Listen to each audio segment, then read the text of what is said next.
This is KQBH LP Los Angeles, California, a community service of the Boyle Heights Arts Conservatory. And we are broadcasting live on your FM dial and streaming on kqbhla.com. That is our new website. It's still under construction. We're still going to add more pictures and all of that. So don't go anywhere because we are so excited. You have no idea. I last minute was able to get this band to come in. They're amazing. If you have a chance to check them out live wherever they perform, you will not be disappointed. They are, they're a big group, but we managed to grab 5 of them to come to the station. We have Full Clip is in the house. Yo. What's up? Good evening. Yeah. Welcome to Cumbiathon for Cause the Radio Show here at KQBH. Thank you so much for being our guest for tonight, for being able to come through to the Boyle Heights area. I hope that you enjoy, coming here and checking out the space. Yeah, thanks for having us. Thank you for having us. It's good to be here. Glad for this opportunity. I think that you guys are very underrated because by far everybody is so talented in your instrument, true to your nature. Want to know, introduce your name and where did you grow up? Go around the room and introduce yourselves, guys. Hello, my name is Efrain Catalan. I grew up here in the heart of LA, went to high school in Belmont High School here in downtown LA, and I found music here in local bands. Started off with cumbia, actually started off at church, a little bit of cumbia bands and some cultural Oaxacan bands, a little bit of everything. And I continued, I never stopped, and one day I met these guys and we just... we can't get enough of each other. All right, my name is Wyatt Garrett. I am the one of the brass heads, trombone, trumpet. Been at it for a good while, 20 plus years in the game. Grew up in the Valley, so Van Nuys to be specific, Tarzana area. Also grew up in Palmdale, Lancaster, California, where I met Chris and Mike, and the rest is history. Once we met up, it was game over. ¿Qué tal a todos? Buenas tardes, mi nombre es Marco. A todos los que hablan español, estamos aquí con Full Clip. Yo crecí ahí en México y vine a encontrar acá la música, pues buscando identificarme. Entonces, pues toda la música que empecé a aprender fue música andina con flautas, todo el folclore latinoamericano. Y con el tiempo, pues eso de estar concentrado en la música me llevó a encontrar a Full Clip, que es la banda donde estoy tocando ahora. Y pues desde entonces ha sido como completamente una aventura mágica. Entonces esperemos que les guste lo que estamos preparando y esta entrevista que nos han dado. Muchas gracias, Brenda, por invitarnos. How's it going? Good evening to everybody out there listening. My name is Paul Christian Garcia. It's a pleasure to be here. Me and my brother Michael, who couldn't be with us tonight, we started as young kids, 7, 8 years old, playing in the church. And it just one thing led to another, a garage band, and then moving up to college. And I met a lot of our brass players and musicians that are currently playing with us now at Cal State Northridge. And from Cal State Northridge, the band just continued to grow and flourish to now we're about a 10-piece band. And the name Full Clip, we can get into how that came about throughout this interview. But it's glad to be here and introduce you to Angel Timbalero right here. Hi everyone, my name is Angel Reyes. I grew up in Lancaster, California. Shout out to Lancaster. I pretty much grew up just watching Mike and Chris, I'm the youngster of the group. Also started playing in church. Eventually, linked up with Michael and Christian, and like everybody else, and the rest is history. Thank you so much. It's 10 of you. And I managed to get half of you guys to come to the show. But how is it being in a band where there's so many members, so much energy, everybody has their own lives and everybody has something going on? Like, what if someone's in a bad mood, or like, how do you deal with rehearsal with so many of you all, especially when it comes to having to get the task done, but Yeah. nobody's like, maybe one of you guys are not feeling it. Like, how do you manage 10 people to come through? Because on stage, I gotta say, it's just like very, it comes together so beautifully. Yeah. But I'm sure there's a process to that.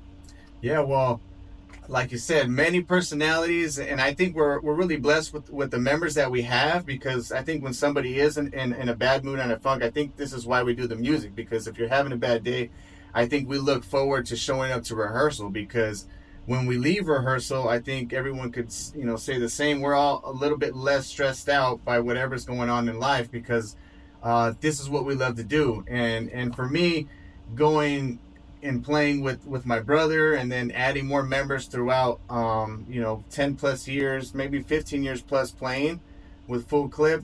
All the new members that have been added to the group have just added to the vibe and the feeling, and I think we really love to hang out with each other, and to play music, and to really learn from each other throughout this process, right?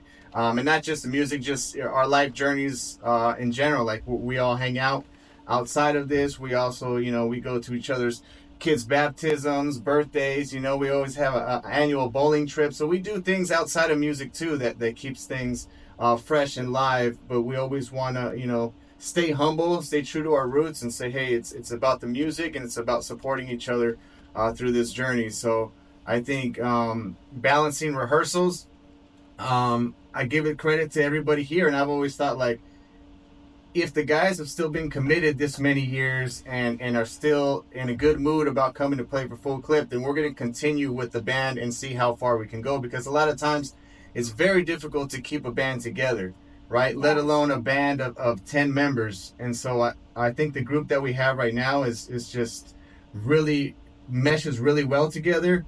And I think for that reason, it continues to grow, and it doesn't become like, okay, Full Clip stopped playing last year, or this year, this might be our last year. It's like, no, we're going to continue, because every year it just keeps getting better, and every year we're just enjoying it, the whole journey even more. I think like that's like a big lesson learned. Like, you have to, in the music industry alone, you build a lot of ego, especially because you're so in love with your craft. And sometimes if you forget that you're supposed to enjoy it. And, exactly. And some people can transition out, but when you have that sweet spot, when you have that balance where everybody knows like the mission, everybody's feeling the vibe, and everybody's enjoying playing the instrument, I think that's like what I've seen when you all perform, that it comes off as like, as everybody just having a great time, that you just allow to the audience to engage. Oh yeah, that's the best part about it. Is just, I think when we rehearse, to me, it's always looking forward to that show, because when you actually get to see what the rehearsal and the final product is, and then you get that feedback from the audience, like that feeling right there for me is like the reason why I'm like, when's the next show? And we got to get to that next show, because that feeling of getting the energy that we give out to the crowd right back to us. I mean, that's where the magic is right there. Did you all know as when you were young that you wanted to be musicians, or did just that happen? Can you guys pass around Efraín? the question? ¿Querían hacer desde chiquitos tocar un instrumento, o se le llegó ya de... That's a great story on my behalf. I wanted to be a soccer player, to be honest. And there was a time in my life in high school where I would tell my mom, okay, you know what? I think I want to go join soccer, Mom. And she's like, nah, man, you got to help us out at church. We got nobody helping us out with the keyboard, and somebody's got to do it. And it just kind of started off like that, but it became something that was implemented in me in such a beautiful way by my mother. And it kind of became like this necessity. And slowly, yes, it was hammered into me, but I began to see the love, and I began to see my passion for music. And honestly, I've never parted ways with my love for music and my continuance, and I've done it ever since. I met these guys a while back. We kind of went our separate ways for a bit, but then we got back together, and we just haven't stopped. And you know, COVID and all that stuff happening, that was a big challenge, and it allowed us to search for different ways to continue to do music, rehearsals, getting together. Some people would say, "Hey, guess what? I got COVID. All right, see you next time." But we're still getting together, and you know that's the passion right there. Because anybody else or any other band would be, you know what, we're not doing this no more. And staying on the train, staying on the roller coaster is the hardest thing to do. But just like in a marriage, you gotta stay on the roller coaster no matter what, you know. You guys are committed. Yeah. How about you, Wyatt? See, to piggyback off that, I think when all of us come to rehearsals and shows, we have this common goal of not only loving each other as a band and as a community, but we also love the music that we play. So every time we show up to rehearsals, like we leave all of the bad, the negativity at the door, and we just come in and hold it down. We play music, we work on our crafts because we know what is the end goal for us. So that's really huge. And to jump on the next one, in terms of me, I've always wanted to be a musician, to be involved in band in some way, shape, or form. I've also wanted to be a basketball player, you know, baller, shot caller, you know, all that good stuff. You threw all those streets right? out there. You know, Like web designer. And I've gone Right. through so many different avenues, but music's always just been there for me. And I'm seeing this all the way out.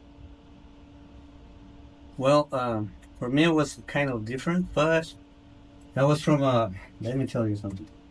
So, cuando estaba pequeño, me encantaba estar en los escenarios, o sea, me subía a bailar, no me bajaba, pero ya cuando uno va tomando conciencia, un poquito más adulto, quería ser biólogo marino, ¿no? Porque quería Oh, saber wow. qué era la profundidad del mar, ¿no? Ese silencio que hay debajo de todo eso. Pero como no es a veces lo que quieres, sino lo que debes, pues la música, descubrí la música por inspiración de mis hermanos. Ellos empezaron a llevar un instrumento a la casa y entonces recuerdo que la primera vez que agarré una guitarra, la afiné toda en la misma nota. Y entonces, según yo estaba tocando y entonces el vecino de abajo me gritó, ¡toma clases! Eso fue algo que me frustró al principio, pero de ahí empecé a hacer conciencia de que tenía que haber una forma de aprender y poder compartir eso que sentía. Entonces, de ahí encontré a varias personas que me ayudaron a aprender música en la calle, ahí tocando en Hollywood, en Santa Bárbara, Santa Paula, Santa Mónica, y terminamos tocando ahí en San Pedro como por 8 años, ahí tocando música andina. En Entonces, todos los Sans. sí, me hice santa y es cierto. Entonces, pues realmente descubrí que sí, que era hecho para la música y estamos aquí haciendo lo posible y pues compartiendo con ellos en lo más que se pueda porque pues la vida de cada quien es bien ocupada, pero cuando creo que el común denominador es la honestidad para lo que estés haciendo, siempre vas a estar con las personas correctas. Claro. From marine biologist to Yes. musician. So for me, playing guitar, I think, as a little kid, I give a lot of credit to my late great father, Mike Garcia. Rest in peace, Dad. But he played guitar in the church, and I got all my inspiration from him. Also cartoons, Alvin and the Chipmunks. I used to see Alvin rock out, and I was like, that's cool. And then my dad took us to my first Santana concert, and I sat there in the crowd, and I felt that guitar and the music live. And it was one thing hearing on the CD at home, but then when they took us to that concert and I heard all those instruments live and Santana's guitar just blaring through the speakers, I was just like moved, just sitting in my seat like, that's it right there. I need to do what he's doing. And so ever since there, I've taken so much inspiration from Carlos Santana, from my dad, and from just any musician I got to learn from along the way. And so because of that, I'm still playing guitar to today. Angel? Yeah, I'm kind of on the same boat. Ever since I was a little kid, I've always been drawn to music, drawn to performing. I've been playing drums since I was in diapers, and it's just something that came naturally. And we're keeping on the dream, still moving forward. I'm on the same boat as Christian, just playing in the church. Is kind of where it started, but also taking inspiration from like Santana, Cumbia Kings, Richie Valens for me. Maná is really what when I first heard that, it was kind of like yeah, that's what I want to do. And I wanted to ask, you briefly mentioned like, full clip, but we're gonna get into it. Let's get into it. Like, what made you all call the band Full Clip? So Full Clip goes back to high school. So before a lot of the people were added to the band, like I said, I was in different garage bands, and I had an older cousin. His name was Roy, and he worked with an artist named Beretta at the time, and they had a rap group, right? And so he was the hype man. So they were Beretta and Full Clip, and so he was the hype man, and Beretta was the rapper, and they needed a band so that when they performed live, we could have live music on top of the tracks that they're doing. So me and my brother got together. Actually, Angel's older brother was our bassist at the time, and so we started this small little band. And we didn't even really have a name. We just went by what they were, Beretta and Full Clip.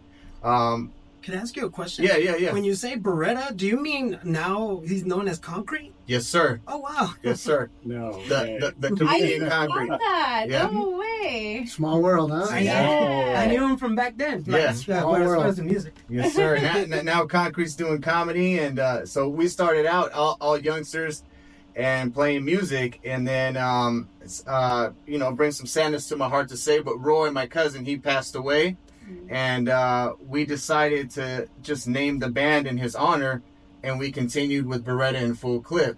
As time passed on, I moved on to college. I started playing with different artists, and Beretta went on his thing, and he's really successful now with his whole comedy career. He's still a good rapper, by the way. If he gets back on the mic, we're ready to go.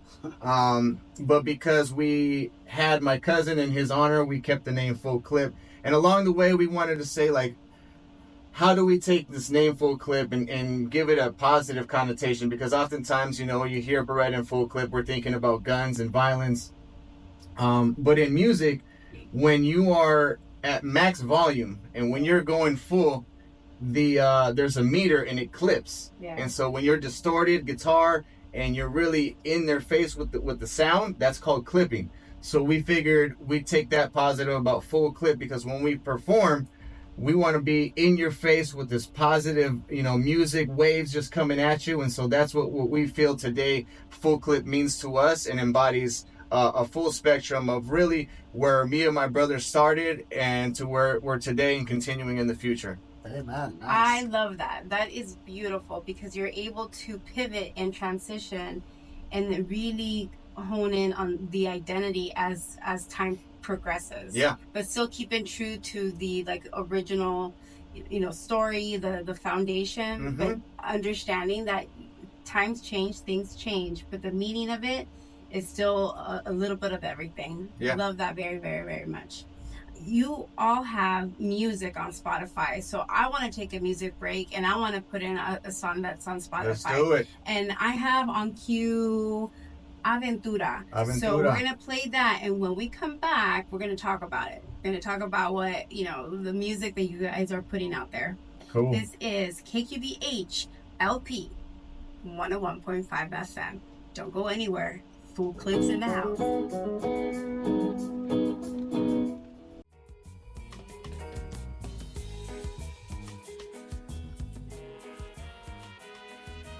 Hey, hey, hey, hey. Yeah. Hope y'all like that one, Aventura. Honestly, do you guys know how good you are? I mean, you must know that you guys are really, really talented, right? We just like to stay on the humble side of things, and if you like it, you like it. Tell us more. I love having bands come, DJs come, and I always recognize that there is a passion, love that comes from somewhere, and I always say that in every show, that I always want to encourage youth who are inspiring to be musicians, music, just like be in the creative arts, that they pursue what they do. Because when I meet people like you all and I see you all on stage, I have true admiration, because you're doing something that you really love, and it really, really shows. Thank you. You guys were just listening to one of their songs. Can you let me know, what is Aventura, and who made it, and what why you guys put it out there on Spotify. Yeah. So Aventura was the first song that we released as the Full Clip Band. We have a couple other songs we released, just side projects before this one, but this was the first thing that I was like, okay, this band is going to be, creating some Latin music, and we want to start with a cumbia song. My thing was always, if somebody hears my song, I want them to be able to move and dance and kind of, bob their head and say, hey, I like the feeling of this song. So we created this song, cumbia. I just started with a guitar riff, just kind of went with it, wrote a brass line, got Wyatt to come in with the brass section, record that brass line that you guys heard right there. And then I worked with another artist to help me write some lyrics for it alongside my brother. And we came up with the idea of Aventura, which is, adventure in English. And, it's exactly what we've been talking about since the beginning of this interview. It's just this journey through life, this journey through music. It's just taking us on this adventure. And, it's about that feel-good music. And I think Aventura kind of encompasses what Full Clip is and what we're going to do for this adventure that we're on. I love that. You talk about music in a way that you've already experienced many levels of the art form. Oh, yeah.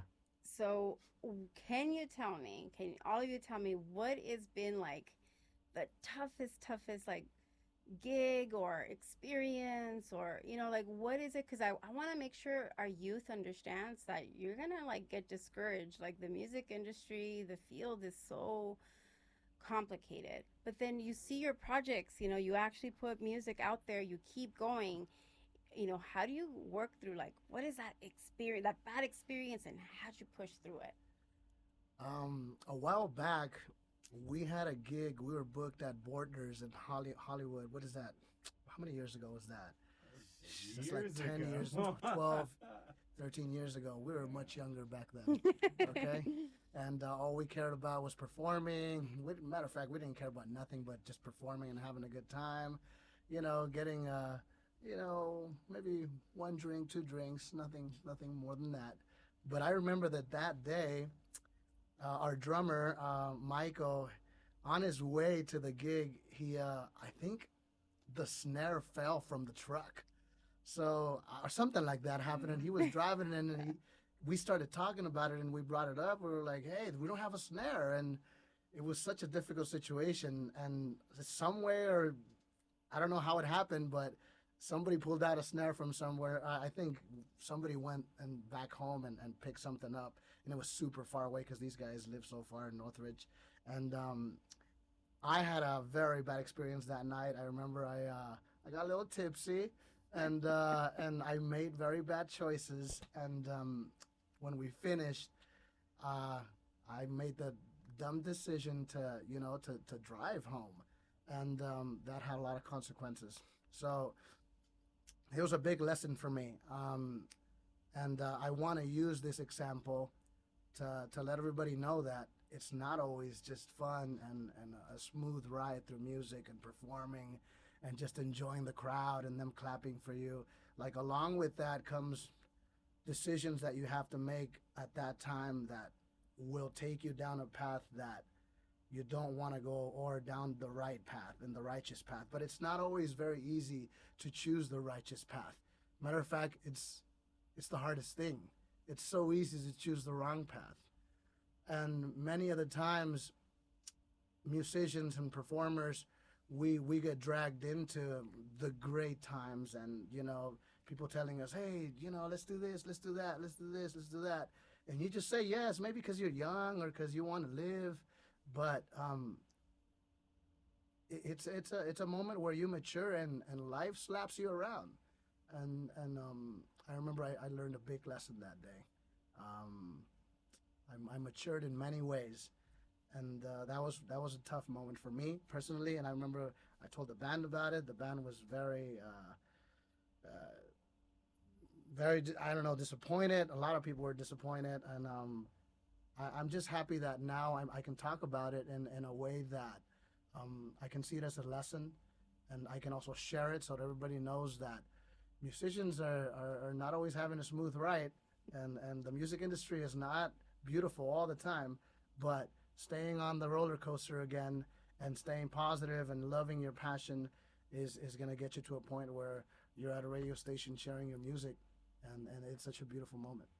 Oh, I love that. I think that's like a great lesson to teach our youth that if you do decide to go into music, it is a profession and you are responsible but also accountable to your other band members. And that's one of those like hard lessons that you have to kind of experience to kind of appreciate where you are. So thank you for, for sharing that. Yeah. Something for me personally over the years of playing through different band is the free to play gigs or ones where you have to sell tickets. Yo, those when you're younger in the game and trying to make your way through, those are like the way that you get in there and make yourself known, networking, stuff like that. Sometimes you have to buy a stack and sell some tickets just to get in there and play and not make any money out of it, or like do a deal where like, hey, I'll get you this exposure if you just come play for us once, that type of thing. When you're younger, that's cool. When you're older, when you have bills to pay and responsibilities that you need to obtain, you got to draw the line somewhere. So for me, they're still trying to pay, they're trying to pay you $50, huh? A gig. Right. It doesn't work anymore. So what I would say to audiences, promoters, event coordinators out there is that you guys have the money to be able to bring on some good entertainment, some good acts, and get that good music out there that people would like to hear and to dance to. Don't cut it short. Like, you may have a budget, but don't cut it short, because you will get some bands that are just not cutting in. People start leaving. You'll find out. But just for me, those free to play ones, just can't do it anymore. I mean, you'll lose money just leaving the house with the gas prices, huh? Right? Bueno, para mí era cuando tenía como 17, 16 años. Todavía no entraba como en aprender música, aprender un instrumento en sí. Pero recuerdo que era una etapa en que andaba con los sonideros en México, entonces era como estar de metiche, subiendo y bajando las bocinas, cables o lo que sea de ayudante, y pues entonces recuerdo que fue unos 15 años que fuimos como a 3 horas manejando de donde estaba yo viviendo. Entonces hicimos el setup de todo y la fiesta fue bien, y entonces la fiesta terminó. Entonces pues yo ni siquiera tomaba en ese entonces, entonces me quedé platicando de repente con alguien ahí y ya habíamos terminado de subir todas las cosas, y el sonidero, el amigo que nos llevó a la fiesta, nos dejó en ese pueblo. Entonces dio la fortuna que habían otras 2 personas conmigo y tuvimos que caminar 6 horas y media de regreso a la casa. 6 porque horas. Como estaba chico, pues no teníamos ni para el camión, y pues teníamos que llegar antes de que amaneciera, porque pues contaba como noche, ¿no? Contaba como el permiso que había dado mamá de que llegáramos antes de que amaneciera. Entonces me costó casi las 6 horas caminar toda la noche para aprender que al menos tenía que llevar para el taxi o para el camión de regreso. Saber que regresar a la casa va a llegar el cinto. Sí, y la regañada. No, y era cable o riata mojada. Entonces sí era de buena gente, pero fue cable, es that switch. Y ahí ya me gustó. Switch. So for me, we do a lot of private gigs and weddings and quinceañeras and birthdays, and we got to bring our own equipment, right? And anybody that plays music and has their own equipment, you got to lug it around. And I think that's the grind part that sometimes people getting into the music may not understand. And the investment, monetary wise, you got to buy speakers, you got to buy a mixer, and then cables and microphones, and the list goes on and on, right? And then once you have it, you have to maintain that equipment, and you got to set it up. So like Marco was saying, you got to drive to the gig, you got to set it up, you got to play your gig, then you got to pack it all up, drive home. And then I have the luxury of getting home with all the equipment in my truck, and then like everyone else has gone home, and it's like, oh, I got to take these speakers down, But that grind, it humbles you, and it keeps you, level-headed, like, hey, is this what you want to do? Because if it is, this is what it takes. And that comes with a lot of stress, and sometimes with that stress, you forget things. So I'll tell you the story. We went to a gig about 2 hours away, and I think I forgot the mixer, and I called another musician that was playing with us, and he was able to drop by the house to pick up the mixer. And then so he brought the mixer, and then I'm still unloading stuff, and I'm like, I forgot something else. So I set up everything, and I look around, and I forgot my guitar. Oh no! So I forgot two important things: the mixer and the guitar. My buddy ended up bringing the mixer. He dropped by the house because he was coming a little bit after us, and then I said, "What do I do?" So I look on my phone. I said, "Where's the nearest guitar center?" I found a guitar center like 15 minutes away. I jumped in the car. I drove over there. I said, "Hey, what's your guys' return policy on these guitars?" And he's like, "Oh, he has a 30-day return policy." I was like, "Cool." I went and looked for one. I was like, "What can I afford right now on my credit card with my limit?" I grabbed, I think, like a $600 guitar. I threw it on the credit card. I showed up to the gig, and I played with a brand new guitar. Oh my We played the gig. It was cool. I didn't really like the guitar too much, so when I got home, I returned it. But I remember, to this day, I get grief from the guys about that day that I forgot my guitar. So Did you bring your guitar? it's definitely a grind, and you got to be on top of it. They won't let you forget it. No, they won't. For me, I can't really think of a negative experience I've had with music.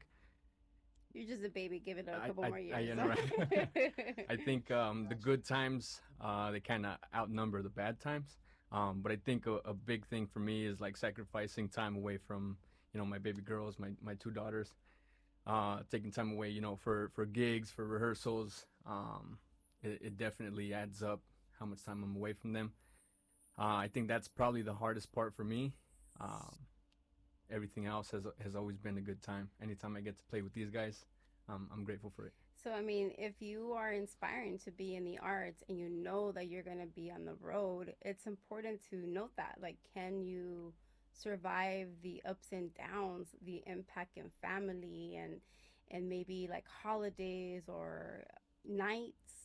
It's like every job out there has its like ups and downs. And you must have to love it so much to be able to continue to sacrifice. Absolutely. And your families have to also be in a space that support and apoyar like what you all do. And I'm sure when they see you all together, it's a consensus. Like, guys got to do what you all have to do. Right. Is there a moment in time where you felt that it's not just the music, that you are in some sort of like trance spirituality, like it's taken somewhere? Because I think for a lot of people there comes a point where it becomes so magical and you guys all vibing, and I'm sure like afterwards, like when you're coming down from that high, you all could say that was a good gig, or you could be like, you did this and you did that, and how about this? Like, how is it like, is there like a performance where you felt that high that you haven't been able to top yet? I think I'll speak for all the musicians on this one because I see it happen at gigs. We always have a gig where we rehearse for the gig and we have a plan, and then we get to the gig and it's time for somebody to do a solo on a specific song, and they have like an 8-bar solo, and the solo turns into this 1-2 minute solo, and they're just ripping, and we're like waiting to come back to the to the chorus or to the verse, and we're like, he's going, but we don't stop him because we're sitting there looking at them and like, dude, he's in the zone, and we feel it and they feel it, and after the gig we're like, bro, you ripped that solo, that was amazing. And I always like to tell everyone at rehearsal, I said, this is how we rehearse it, but the rehearsal is to give us the guideline for the show, because at the show, like you said, it becomes that trance, that magic, where it's just like sometimes you're in that moment and you're just going like Wyatt also sings, right? So he plays trumpet, he plays trombone, but sometimes he gets on the mic and he sings and he's just belting and he's just like wailing, and you're just like, whoa, dude, where did that come from? And he's just like, wow. So a lot of that energy that comes from our solos and from our live performance, I think is what gets us going, right? And gets us wanting to do another show. Love that. I love that. Yeah, what? Piggyback. Why off is like that real confirmed? No, confirmed. So I feel blessed to be in this for a long time and to play with such fabulous musicians like Full Clip, there are moments where almost every single time, if I'm performing and I'm like playing well and the crowd is vibing, you get to that, like, I call it the bonus level on Parappa the Rapper, where you just like transcend and everything's going well. Like, nothing can go wrong. So you just literally do whatever you want. And it's like this musician's high that you get from like everything is going well. The music's great. Everybody's, on beat, the rhythm, the tempo's good. And then you look out in the audience and people, you see them enjoying it for what it is. Yeah. And it's such a beautiful thing. And real quick, so what you had mentioned about me singing and kind of losing myself. So there was one wedding in particular. There were a lot of ladies out there and they wanted me to come out into the middle of the dance floor to continue singing. I think it was like Rick James, Give It To Me Baby. And they're just like, hey, come over. And I'm like, I'm locked in. Like, I have all these chords and stuff. I'm not able to go. But then I'm just like, all right, you know what? Let me just unhook, brought my mic, went out to the middle, like surrounded by like 15 to 20. Just everybody's like, yeah, go. And I'm just like, there can't be anything better than That's this. your moment right there. It was the moment. I will never forget that. Got unplugged So to great, plug, yeah. right? For real. Momento de verdad. Momento de verdad. Ajá, las mujeres. ¿De las mujeres? Oh, no. ¿Cómo? Eso es todo realmente. Cuando tienen familia y son músicos, the women that want to, mess up homes, like Bueno. how do you handle, the relationship? There's a lot of people who are in and out relationships and go in and out of them, like las mujeres in the gigs, the mujeres from home. Wow, ¿sabes qué? Esa es una experiencia un poco difícil para mí porque, déjame, te cuento otra. Está buenísima. O también los hombres, yo no discrimino, digamos que eso es neutral, hay de ambos lados, dicen. Pues sabes que como una experiencia fue muy difícil porque a veces no se comprende que, que para llegar a un escenario uno tiene que invertir el tiempo en practicar y tomar varias prácticas para tratar de hacerlo lo más presentable posible. Entonces, el que la persona o tu compañero o compañera te comprenda en esa situación, pues es un poco difícil porque son demasiadas horas que inviertes en eso. Entonces, a menos que la persona esté involucrada también en el ambiente, puede llegar a comprender. Pero a veces el tratar de complementar a la otra persona y dándole el gusto y dejas aparte esto es muy difícil porque te das cuenta que realmente dejas de ser quien eres. Entonces, pues sí es muy difícil manejar una carrera de músico con alguien que no pueda comprender esa parte. Lo que sí, como experiencia personal, es ser completamente honesto en cuanto a que, ¿sabes qué? Esto es lo que soy, esto es lo que hay. Complementamos bien y si no pues tenemos que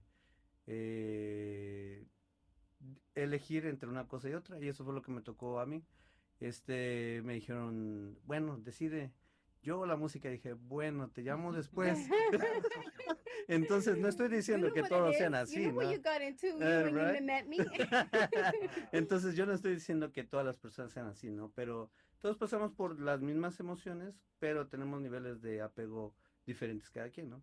Entonces a mí me tocó escoger en esta parte, sacrificar esa parte.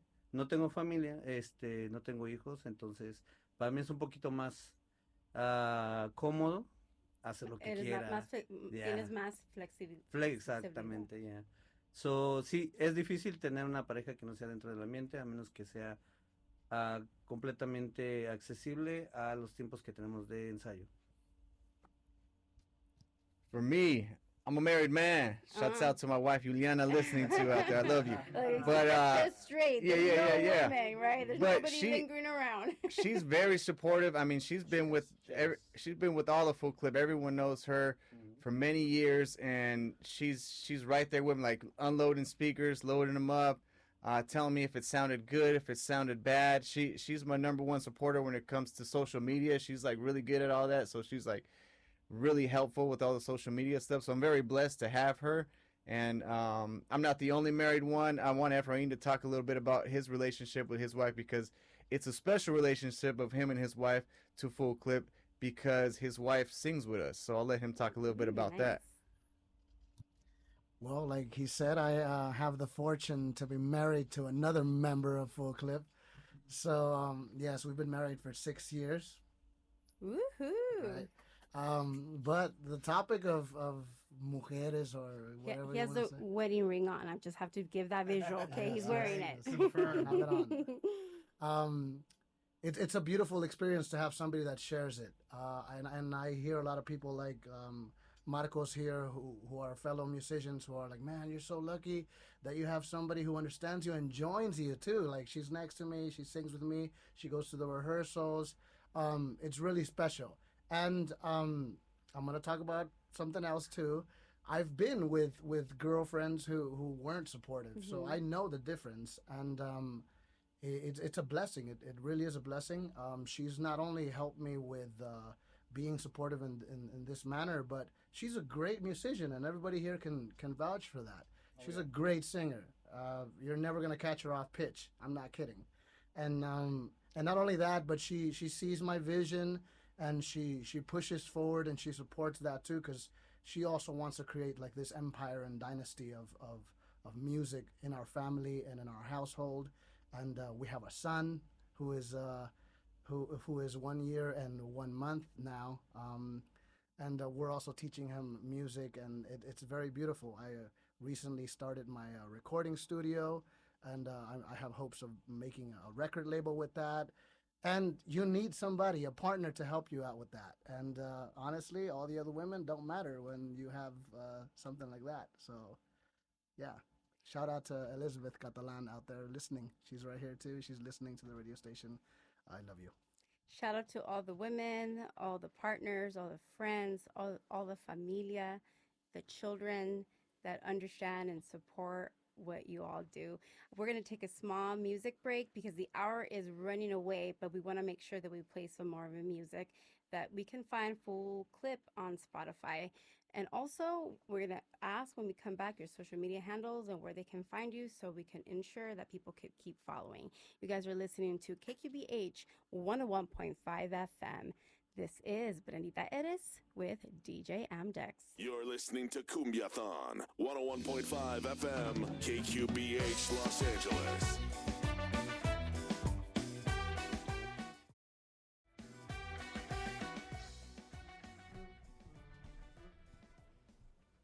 I think I'm going to have to go out and dance. I'm like motivated to go and party. I told myself, I had the most busiest week, and you know, I'm gonna go and Netflix and chill. But your music is it's just vibes, and I love that when you're performing, it's a little bit of everything. Yeah. You know, the song that we were just listening to, ¿cómo se llama? Así te conocí. That's how I met you. So it's just, I was thinking, when I write a lot of these songs, it comes from a lot of kind of my life experiences. And I went to a lot of college parties, and when you meet somebody on the dance floor and you're moving and grooving and you're having a good time, that's kind of what the essence of this song is. So whoever it is that you meet, it doesn't have to be a significant other or not. It's just somebody cool that you met on the dance floor, and how was that experience of that moment. And so I think, you know, when people hear the song, we hope that they have that same feeling, and maybe they meet somebody on the dance floor, listen to this song. So así te conocí. Love that.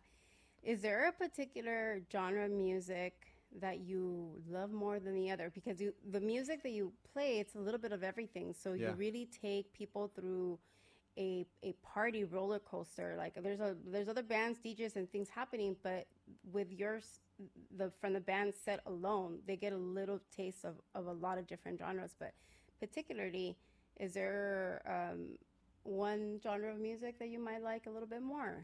I think for everybody, that's going to be different, which also I think adds to our name, Full Clip, because it's full of everything, right? Different types of music.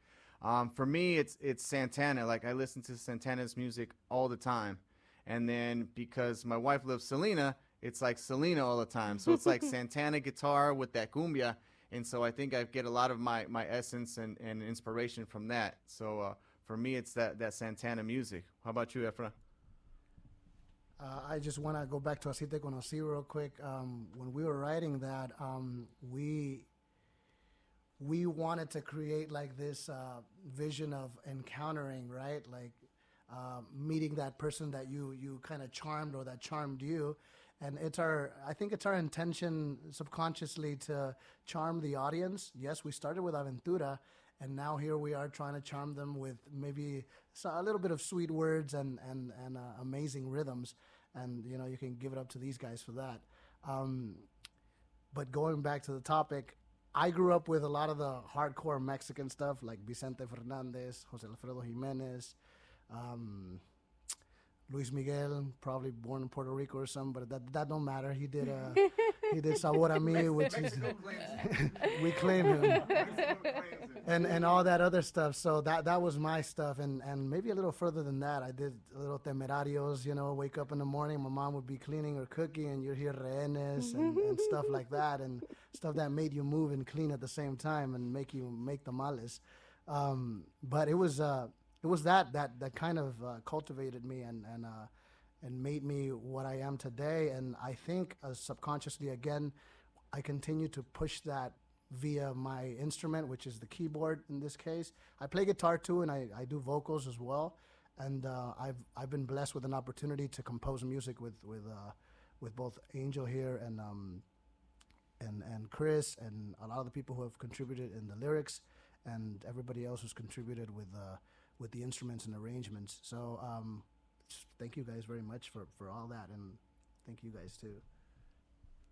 So in terms of music styles, funk, F-U-N-K, is what I would naturally go towards. Anytime we're doing some funk stuff, I'm always there. But also rock en español, that's going towards the ska side. Because ska is my first love. Shout out to Great Tortilla Heist for anyone who knows. But yeah, anything that's like that, those two right there usually speak to my soul super quick, so I love those. Bueno, para mí, pues realmente la inspiración viene, bueno, la cumbia siempre es como el que si ando un poco bajo de energía o ando así como distraído, siempre la cumbia me pone como muy bien. Pero aquella de la folclórica de Colombia con gaitas, que son como el vallenato y todo eso, Sí. que es como la raíz de todo el sabor, vaya, ¿no? Y para escribir música, pues pues siempre como que se me hace más fácil escribir las letras en la salsa. No sé por qué, pero definitivamente es algo que se me hace muy, muy, muy cómodo para transcribir lo que te dictan, ¿no? Y pues escucho todo tipo de música, desde lo más sencillo hasta lo más complicado, como metal, Rammstein. Fui a ver su concierto, está impresionante. Yes. Los gaiteros de San Jacinto cuando vinieron para acá. En fin, un millar de cosas, pero la cumbia siempre es la buena. For me, I can't really pinpoint one specific or 2, 3 specific genres. I think that's why I like playing with Full Clip so much, is because we all kind of bring a different flavor to it. Yes. For me, it's like I really like rock en español, but I grew up. My dad's from DF, Mexico, so listening to cumbia sonidera my whole life, that it just kind of ingrained in my DNA. So it's really all across the board for me. Shout out to Full Clip, Full Recipe, Full Flavor. Yeah. I know that we are running out of time, and I want to ask like so many more questions, but that only means that you all have to come back and maybe bring in the rest of the band. We'd love to. I always say that my house is, your house. Once like you come to the KQBH stores, your family, and I really truly appreciate the time and effort and energy, especially on a Friday night when I know that it's when bands are like the busiest, to come to our humble show, and I hope that you all have a great time. That you had a great time. Just really quickly, before we go, please let people know where we can find you on social media and where any upcoming gigs that we should be aware about, where Sure. if you have anything scheduled lined up. Yeah, so all your mainstream social media platforms, Twitter, Instagram, Facebook, Full Clip Live, and then we're also on YouTube. Spotify, Apple Music, search up Full Clip. And we have a show tomorrow in Santa Paula at their Citrus Festival, and then July 14th in Camarillo at their Heritage Days Festival. So we'll hope to see you guys there, and we want to thank you guys for having us here on the radio station, and hopefully we can do it again. So thank you for the blessing. Thank you so much. Thank you, everyone. Please remember that, KQBH is part of Los Angeles Community Radio. This is KQBH Los Angeles, California, 101.5 FM, a community service of the Boyle Heights Arts Conservatory. And we are broadcasting live on your FM dial and streaming on kqbhla.com. New website, still under construction. But don't go anywhere because we have great programming here at the station. This is Brendita Eres signing off with DJ Amdex. Hasta la próxima. Déjate llevar, suéltate y ponte a bailar. Un reguito para relajar, este ritmo que no puedas ignorar. Dos traguitos para calentar, dime dónde nos juntamos, quiero andar. Aquí, allá, aquí y allá, yo